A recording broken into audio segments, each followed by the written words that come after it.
હવામાન વિભાગ દ્વારા દેશમાં આગાહી કરવામાં આવી છે. ચોમાસાને લઈને આગાહી જાહેર કરવામાં આવી છે. આઈએમડીના અહેવાલ મુજબ આ વર્ષે દેશમાં સામાન્ય કરતા ઓછો એટલે કે આશરે 90% જેટલો જ વરસાદ પડવાની સંભાવના છે.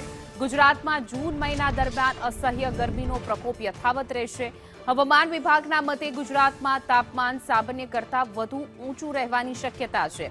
પ્રાદેશિક સ્તરે વાત કરીએ તો ઉત્તર પૂર્વ ભારતમાં સામાન્ય વરસાદ રહેશે, જ્યારે મધ્ય દક્ષિણ અને ઉત્તર પશ્ચિમ ભારતના વિસ્તારોમાં સામાન્યથી ઓછો વરસાદ નોંધાઈ શકે છે.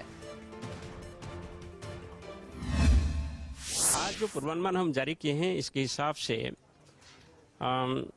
भारतवर्ष में जो एवरेज रेनफॉल है 5 जून से 30 सितंबर के बीच में वो बिलो नॉर्मल रहने का संभावना है और क्वांटिटेटिवली लॉन्ग पीरियड एवरेज की 90% रेनफॉल होने का संभावना है.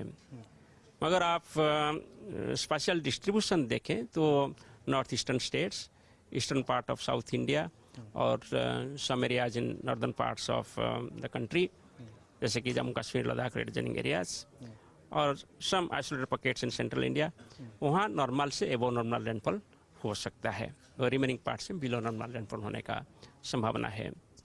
सिमिलरली जून का पूर्वानुमान देखें तो जून महीना में rainfall for country as a whole के लिए बिलो नॉर्मल होने का संभावना है और यहाँ भी eastern part of south India and some parts of north eastern states and north west India वहाँ नॉर्मल से एबो नॉर्मल रेनफॉल